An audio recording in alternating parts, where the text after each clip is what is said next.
سیدہ عائشہ رضی اللہ تعالی عنہا رسول اللہ صلی اللہ علیہ وسلم سے سیدہ ام المؤمنین حفصہ بنت عمر رضی اللہ تعالی عنہا کے لیے اجازت لیتی ہے.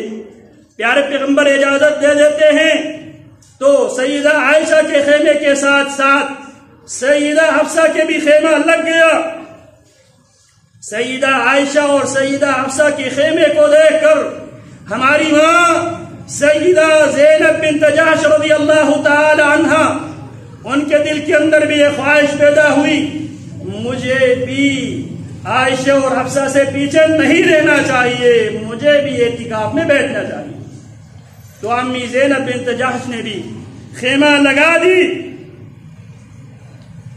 فلما اصبح رسول اللہ صلی اللہ علیہ وسلم رعى الاخیب اخبیہ.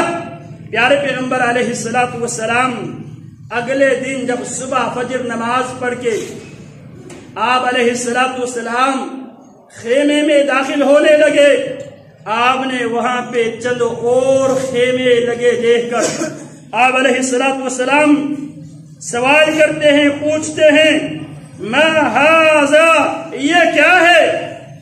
فاخبرہ، پیارے پیغمبر علیہ السلام کو یہ خبر دیا گیا، یہ امی عائشہ کی، امی حفصہ کی، امی زینب بنت جحش رضی اللہ تعالی عنہن اجمعین کے خیمے ہیں، وہ بھی اعتکاف میں بیٹھنا چاہتی ہے.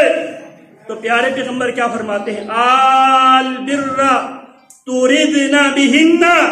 پیارے پیغمبر فرماتے ہیں کیا یہ نیکی کی نیت سے کر رہی ہے یا صرف اور صرف پیارے پیغمبر کی قربت حاصل کرنے کے لیے، سوکن ہونے کی وجہ سے، اس غیرت کی وجہ سے یہاں پہ خیمے لگا بیٹھے ہیں؟ پھر نبی علیہ السلام نے فترک الاعتکاف، اس سال محمد الرسول اللہ صلی اللہ علیہ وسلم اعتکاف میں نہیں بیٹھے. ثم اعتکف 10 من شوال. پیارے پیغمبر علیہ السلام اس سال شوال کے مہینے میں 10 دنوں کے اعتکاف میں بیٹھے. یہاں پہ آپ علیہ السلام رمضان کے مہینے میں اعتکاف میں اس لیے نہیں بیٹھے کیونکہ امہات المومنین نبی اکرم صلی اللہ علیہ وسلم کی قربت ایک دوسرے سے زیادہ حاصل کرنے کی اس ریس میں لگ گئی تھی، اس لیے آپ علیہ السلام اعتکاف میں نہیں بیٹھے. اگر خواتین کے لیے اعتکاف میں بیٹھنا درست نہ ہوتا، پیارے پیغمبر ان سے فرماتے تمہارے مسجد میں اعتکاف نہیں ہوتی، تم اپنے حجروں میں اعتکاف کر لو. آپ نے صرف ان کی ایک کمپٹیشن دیکھا، سوکنوں کی کمپٹیشن دیکھ کر آپ علیہ السلام خود بھی اعتکاف میں نہیں بیٹھے اور خیموں کو بھی آپ نے بٹوا دیا. اور رسول اللہ صلی اللہ علیہ وسلم اعتکاف کے جو مقاصد جو پیارے پیغمبر علیہ السلام حاصل کرنا چاہتے تھے، سیدنا ابی سعید خدری رضی اللہ عنہ بیان کرتے ہیں ان رسول اللہ صلی اللہ علیہ وسلم اعتکف العشر الاول من رمضان. پیارے پیغمبر علیہ السلام سب سے پہلے رمضان کے پہلے عشرے میں اس نیت اور اس ارادے کے ساتھ پیارے پیغمبر نیت میں تشریف رکھتے ہیں لیلۃ القدر کو حاصل کرنے کے لیے. رسول اللہ صلی اللہ علیہ وسلم نے رمضان کے 3 اہم ترین کام بتائے. من صام رمضان ایمانا واحتسابا غفر له ما تقدم من ذنبه. یہ رمضان کا صیام ہے، روزہ ہے. دوسرا کام من قام رمضان ایمانا واحتسابا غفر له ما تقدم من ذنبه. یہ رمضان کا عام قیام ہے. تیسرا اہم کام من قام لیلۃ القدر ایمانا واحتسابا غفر له ما تقدم من ذنبه. جو رمضان میں لیلۃ القدر والی رات قیام ایمان اور احتساب کی نیت سے قیام کرتا ہے، غفر له ما تقدم من ذنبه، اس کا پچھلا سارے گناہ اللہ معاف کر دے گا. اور یہی وہ رات ہے جس رات کو ڈھونڈنے کے لیے پیارے پیغمبر علیہ السلام سب سے پہلے عشرے میں اعتکاف کرتے ہیں، اس رات کو تلاش کرنے کے لیے۔ ہمیں کس کام پہ لگا دیا ہے؟ اس رات کی ساری فضیلتیں، اس رات کی ساری عظمتیں، رفعتیں، شان 15 شعبان کو دے کر لوگوں کو اس طرف لگا دیا ہے شیطان نے، اور جو اصل لیلۃ القدر خیر من الف شہر، اس والی رات ہماری گزرتی ہے شاپنگ مالوں میں، مارکیٹوں میں۔ جس رات کو اللہ رب العالمین نے سورہ دخان میں اِنَّا أَنزَلْنَاهُ فِي لَيْلَةٍ مُبَارَكَةٍ إِنَّا كُنَّا مُنذِرِينَ فِيهَا يُفْرَقُ كُلُّ أَمْرٍ حَكِيمٍ إِنَّا أَنزَلْنَاهُ فِي لَيْلَةِ الْقَدْرِ وَمَا أَدْرَاكَ مَا لَيْلَةُ الْقَدْرِ لَيْلَةُ الْقَدْرِ خَيْرٌ مِّنْ أَلْفِ شَهْرٍ تَنَزَّلُ الْمَلَائِكَةُ وَالرُّوحُ فِيهَا بِإِذْنِ رَبِّهِمْ مِنْ كُلِّ أَمْرٍ سَلَامٌ هِيَ حَتَّى مَطْلَعِ الْفَجْرِ۔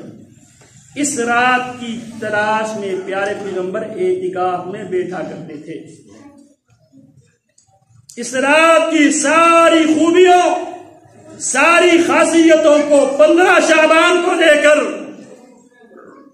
ہم اصل جس عشرے میں یہ رات موجود ہے، اس رات سے ہمیں شیطان نے انتہائی خوبصورتی کے ساتھ دور کر دیے۔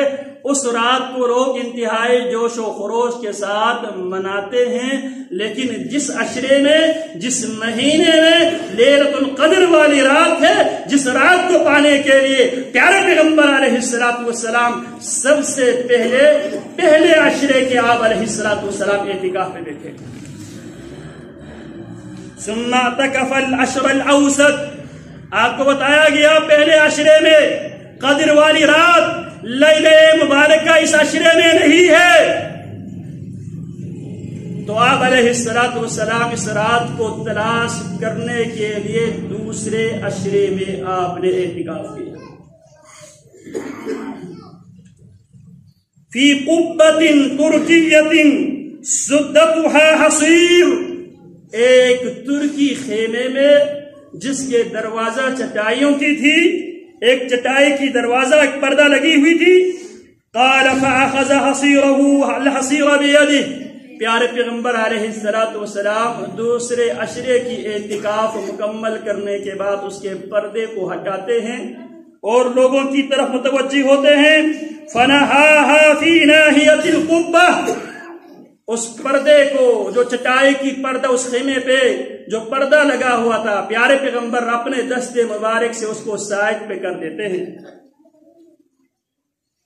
ثم اطلع رأسه فكلم الناس، پھر آپ خیمے سے اپنے سر نکالتے ہیں اور لوگوں سے ہم کلام ہوتے ہیں۔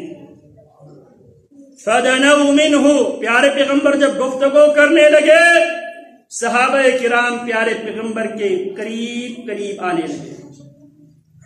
یہ بھی صحابہ کرام رضوان اللہ علیہم اجمعین کی تربیت یہ تھی، جہاں پہ کوئی گفتگو ہوتی دین کی تو امام کے قریب آ کے اس گفتگو کو سننا، یہ میرے نبی علیہ السلام کی سنت ہے۔